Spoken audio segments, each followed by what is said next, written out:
تعرفوا يعني كل خبراء الدبلوماسية في العالم يعرفوه. الجزائر لا يهمها تغير أنظمة الحكم، وهي لا تعترف بأي نظام يتغير. الجزائر تعترف بالدول.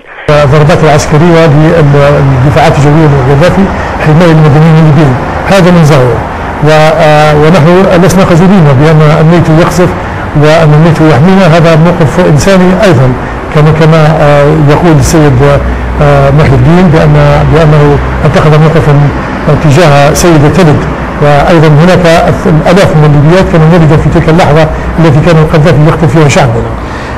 هذا من زاوية. من زاوية ثانية لقد تحجج السيد بأنهم لا يعترفون إلا بالدول، وإذا كان هذا موقف الجزائر فنحن نهنئهم على هذا الموقف، ولكن نذكرهم بأننا معترفين ببوليساريو، فالبوليساريو ليست دولة حتى وقتنا الحالي.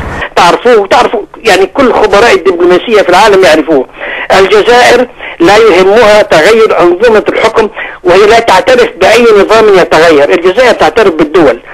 هذا من زاوية. من زاوية ثانية لقد تحجج السيد بأنهم لا يعترفون إلا بالدول، وإذا كان هذا موقف الجزائر فنحن نهنئهم على هذا الموقف، ولكن نذكرهم بأننا معترفين ببوليساريو، فالبوليساريو ليست دولة حتى وقتنا الحالي. حقيقة نريد تفسيرات واضحة لبعض المواقف والقصص التي سمعناها. يعني أنا حقيقة وصلت الأنباء الآن بعد سقوط طرابلس أن هناك وثائق عثروا عليها الثوار في مقر شركة الخطوط الأفريقية، وهذه شركة الخطوط التابعة للقذافي قامت بنقل مرتزقة من عدة دول، وهناك يثبت فيها تورط بعض الجزائريين. يعني نريد تفسيرات لذلك. أيضا هناك شحنات وقود تم ضبطها في تونس كانت متجهة من الجزائر لليبيا، وهناك حديث عن أسلحة، وهناك حديث عن مرتزقة ومقاتلين يستعملوا على الأرض. يعني ليس فقط مواقف سياسية. نعم، أنا أتفق مع الجميع. إذا كان هناك وثائق ومستندات واضحة يجب تقديمها، ويجب على الحكومة الجزائرية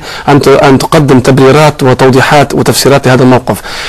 النقطة الثانية يجب أن يعترف الجميع أن هناك مخاوف حقيقة داخل النظام الجزائري من نجاح الثورة الليبية، على عكس نجاح الثورة المصرية والتونسية، لأن الثورة الليبية ربما أخذت منحى مسلحا، يعني أصبحت هي نموذج مسلح. تعرفوا يعني كل خبراء الدبلوماسية في العالم يعرفوه. الجزائر لا يهمها تغير أنظمة الحكم، وهي لا تعترف بأي نظام يتغير. الجزائر تعترف بالدول.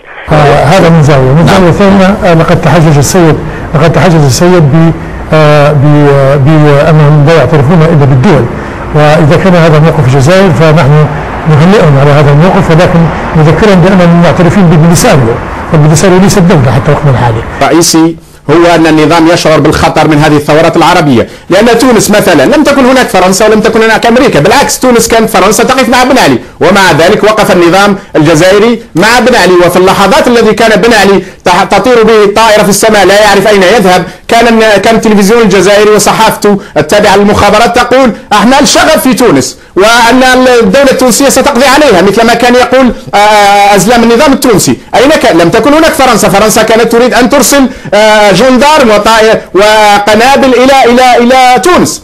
ومصر لم تكن هناك فرنسا، ومع ذلك كان التلفزيون الجزائري وصحافة التابعة للمخابرات تقول الأصوليين الإسلاميين يريدون أن يستولوا على السلطة في مصر. لم تكن هناك فرنسا. وجود فرنسا لا يغضبنا، وجود تتدخل الجزائر لتحمي الشعب الليبي باسم تحقق تقرير المصير مثل ما تفعل مع الصحراء الغربية. لماذا نكيل بمكيالين؟ لماذا نقف مع الشعب الصحراوي ولا نقف مع الشعب الليبي إذا كنا ندافع على الشعوب؟ لماذا؟ بل بالعكس، عندما يقول كانوا يخافون فرنسا يزعجون فرنسا، الشعب الجزائري يجعز وجود فرنسا، ولكن الحكام الجزائريين فرنسا نشتري منها نصف تقريبا ما نشتري، 40% من مشتريات الجزائر تأتي من فرنسا. القمح يأتي من فرنسا، الدواء من فرنسا، 430 شركة فرنسية هي التي تدير الاقتصاد في الجزائر، هي التي تأخذ منا أموالنا وتأخذ البترول والغاز. فرنسا بنوكهم في فرنسا، أموالهم في فرنسا، أولادهم في فرنسا، يتحدثون الفرنسية. فرنسا تعشعش في العقول الحكام الجزائريين، فكيف يقولون لا، فرنسا تتخذ للعزف على التيار الوطني، لأن يعرفون أن الشعب الجزائري يرفض التواجد الفرنسي ويرفض التواجد الأمريكي، والشعب الجزائري في حق في ذلك، ولكنه النظام حق أراد به بعضا.